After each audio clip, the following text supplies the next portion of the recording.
रीना और अर्जुन के दाम्पत्य जीवन, जो कभी प्रेम की अटूट डोर से बंधा महसूस होता था, अब रेत की दीवार की तरह ढहने लगा था।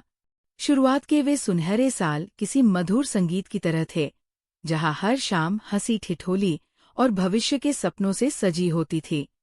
लेकिन वक्त की मार ने अर्जुन के व्यक्तित्व की परतों को धीरे धीरे बदल दिया। वह अर्जुन, जो कभी रीना की आहट पहचान लेता था, अब घर की दहलीज पर अजनबियों की तरह कदम रखता। उसकी देर रात की वापसी अब काम का दबाव नहीं, बल्कि एक रहस्यमयी खामोशी बन चुकी थी। उसका फोन, जो कभी मेज पर बेफिक्र पड़ा रहता था, अब हमेशा उसकी जेब में कैद रहने लगा, और उस पर लगे पासवर्ड ने उनके बीच की दूरियों को मीलों लंबा कर दिया। रीना के पास जाने पर वो अक्सर चिड़चिड़ा उठता या नींद का बहाना बनाकर करवट बदल लेता। एक धुंधली दोपहर, जब अर्जुन बाथरूम में था और उसका फोन गलती से मेज पर वाइब्रेट हुआ, तो रीना की बेचैनी ने उसे उकसाया। कांपते हाथों से जब उसने स्क्रीन पर नजर डाली, तो एक अनजान नंबर से आए संदेश ने उसके पैरों तले की जमीन खिसका दी। लिखा था, कल की शाम बहुत खूबसूरत थी, फिर कब मिल रहे हैं? वे शब्द महज अक्षर नहीं थे, बल्कि रीना के 10 साल के भरोसे पर किया गया तीखा वार थे। उस एक वाक्य ने रीना के वजूद को झकझोर कर रख दिया, और उसके दिल में एक ऐसा शून्य भर दिया जिसे शायद ही कभी भरा जा सके। उस काली रात की खामोशी में रीना के आंसू उसके तकिए को भिगोते रहे, और वह घुट-घुट कर उस धोखे की आग में जलती रही। लेकिन जैसे जैसे भोर की पहली किरण ने कमरे में दस्तक दी, रीना की आंखों के आंसू सूख चुके थे। उसकी सिसकियां अब एक ठंडी दृढ़ता में बदल गईं। सुबह का सूरज जब उसके चेहरे पर पड़ा, तो वो पुरानी रीना नहीं थी जो दर्द से कराह रही थी। अब उसकी आंखों में समर्पण का प्रेम नहीं, बल्कि प्रतिशोध की एक ऐसी ज्वाला धधक रही थी, जो अर्जुन के विश्वासघात को भस्म करने के लिए काफी थी। रीना के भीतर अब वो कोमल पत्नी मर चुकी थी, जो अर्जुन की एक आहट पर दरवाजा खोलने दौड़ती थी। उसके मस्तिष्क में अब केवल एक ही विचार कौंध रहा था, अगर अर्जुन ने मेरे 10 सालों के समर्पण का मजाक बनाया है, तो उसे भी ये एहसास होना चाहिए कि खोने का दर्द क्या होता है। रीना ने तय कर लिया था कि वो अब शिकार नहीं, शिकारी बनेगी। ठीक उन्हीं दिनों उनकी कॉलोनी के पड़ोस वाले घर में रोहन नाम के एक युवक ने प्रवेश किया। रोहन की ऊर्जा और उसका खुशमिजाज व्यक्तित्व रीना की खामोश जिंदगी के बिल्कुल विपरीत था। वह अक्सर छोटी मोटी चीजों में रीना की मदद की पेशकश करता, चाहे वो भारी ग्रोसरी के थैले उठाना हो या पार्किंग में खड़ी उसकी खराब गाड़ी को ठीक करना। रीना ने रोहन की इस सहज निकटता को अपने प्रतिशोध का हथियार बनाने का फैसला किया।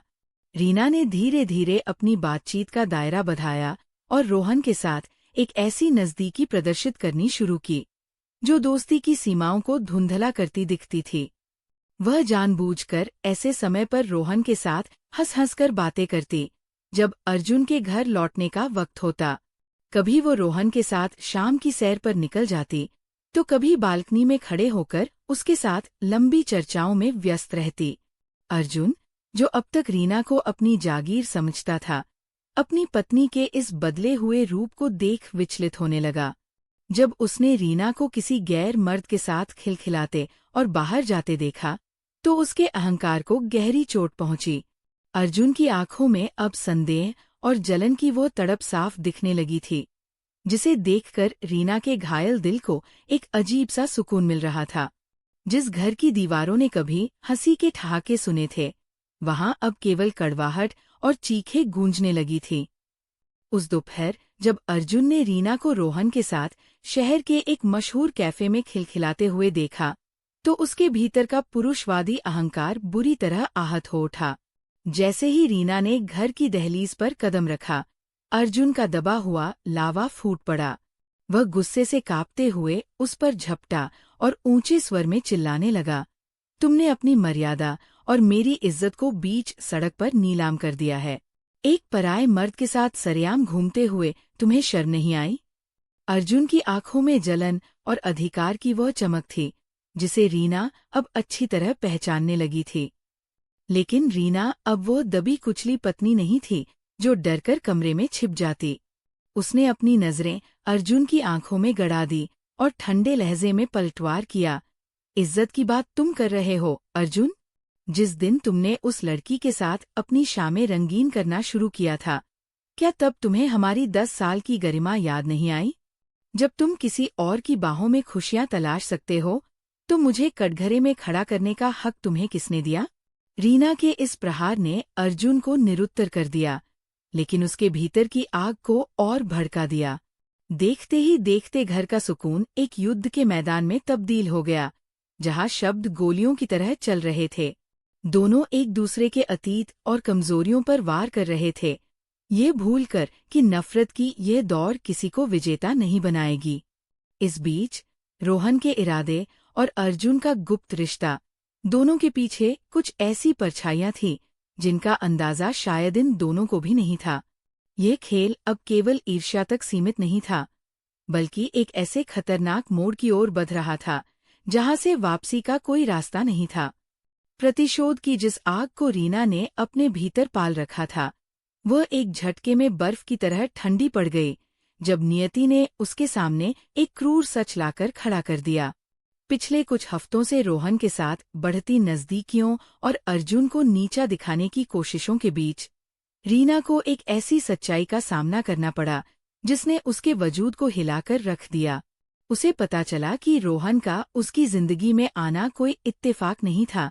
वह दरअसल अर्जुन के ही दफ्तर में काम करने वाला एक जूनियर कर्मचारी था। एक शाम जब अपराध बोध और उलझन ने रोहन को घेरा, तो उसने रीना के सामने वह राज खोल दिया जिसे सुनकर उसके कानों में साय साय होने लगी। रोहन ने भरे गले से स्वीकार किया, मैम, जो आप देख रही हैं वह सच नहीं है। अर्जुन सर का किसी के साथ कोई अफेयर नहीं था। रीना की धड़कनें रुक सी गई जब रोहन ने आगे बताया कि अर्जुन दरअसल अपने एक बेहद करीबी दोस्त की वैवाहिक समस्याओं को सुलझाने में उसकी मदद कर रहा था। वह लड़की अर्जुन की प्रेमिका नहीं, बल्कि उसके दोस्त की पत्नी थी, जो एक गंभीर संकट से गुजर रही थी, और अर्जुन केवल एक रक्षक की भूमिका निभा रहा था। अर्जुन ने फोन इसलिए छुपाया था क्योंकि वह अपने दोस्त की निजी जिंदगी की गोपनीयता बनाए रखना चाहता था। रीना को अचानक वे सारे पल याद आने लगे जब उसने अर्जुन की खामोशी को उसका गुनाह मान लिया था, जिस बदले को वह अपनी जीत समझ रही थी। वह दरअसल उसके अपने ही हाथों से बुना गया एक विनाशकारी जाल था। उसे एहसास हुआ कि सिर्फ एक अधूरे सच और अंधे शक की बुनियाद पर उसने उस 10 साल पुराने पवित्र रिश्ते की बलि चढ़ा दी, जिसे अर्जुन अपनी वफादारी से सींच रहा था। अपने ही घर की राख पर खड़ी रीना को अब समझ आ रहा था कि नफरत की आग में जलते हुए उसने न केवल अर्जुन का भरोसा खो दिया था, बल्कि अपने हंसते खेलते संसार को भी मलबे में तब्दील कर दिया था। जब रीना घर की दहलीज पर पहुंची तो सन्नाटा चीख रहा था। कमरे के बीचों बीच अर्जुन खड़ा था, जो खामोशी से अपना सामान एक सूटकेस में सहेज रहा था। उसके चेहरे पर न गुस्सा था, न ही कोई शिकवा। वहां केवल एक गहरी और ठंडी उदासी थी जिसने रीना के कलेजे को चीर दिया। अर्जुन ने बिना नजरें उठाए बेहद शांत लेकिन कांपती हुई आवाज में कहा, रीना, मुझे लगा था कि 10 सालों का हमारा साथ इतना मजबूत होगा कि तुम मुझ पर एक बार भरोसा करोगी। अगर तुम्हें शक था तो तुम मुझसे लड़ सकती थी, मुझ पर चिल्ला सकती थी, लेकिन तुमने मुझे नीचा दिखाने के लिए प्रतिशोध का रास्ता चुना। अर्जुन के हर शब्द रीना के कानों में पिघले हुए शीशे की तरह उतर रहे थे। रीना के पैरों में जैसे जान ही नहीं बची थी। वह फूट फूट कर अर्जुन के कदमों में गिर पड़ी और सुबकते हुए बोली, मुझसे बहुत बड़ी गलती हो गई अर्जुन। मैं शक की आग में अंधी हो गई थी। मुझे एक मौका दे दो, मैं सब ठीक कर दूंगी। लेकिन अर्जुन ने अपना सूटकेस बंद कर दिया। उसने रीना की ओर देखा। उसकी आंखों में अब वो पुराना प्यार नहीं, बल्कि एक अपरिचित सा खालीपन था। उसने धीमे से कहा, गलतियां सुधारी जा सकती है रीना, लेकिन टूटा हुआ विश्वास कभी पहले जैसा नहीं होता। तुमने बदला लेकर शायद अपनी जीत मान ली थी, लेकिन असल में हम दोनों हार गए। जैसे ही अर्जुन घर के मुख्य दरवाजे से बाहर निकला, रीना को लगा जैसे उसके जीवन की छत ही ढह गई हो। वह उसी ठंडे फर्श पर बैठकर शून्य को ताकती रह गई। उस खाली घर की दीवारें अब उसे ताना मार रही थीं। उस रात उसे यह कड़वा सच पूरी गहराई से समझ आया कि बदले की ज्वाला दूसरों को झुलसाने से पहले खुद के आशियाने को राख कर देती है। जिस शक को उसने अपनी ढाल बनाया था, उसी ने उसके सुहाग और सुकून का गला घोंट दिया था। अब उसके पास केवल पछतावा था और वह अकेलापन, जिसे उसने खुद अपने हाथों से बुना था।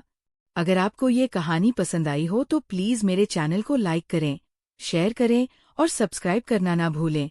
धन्यवाद।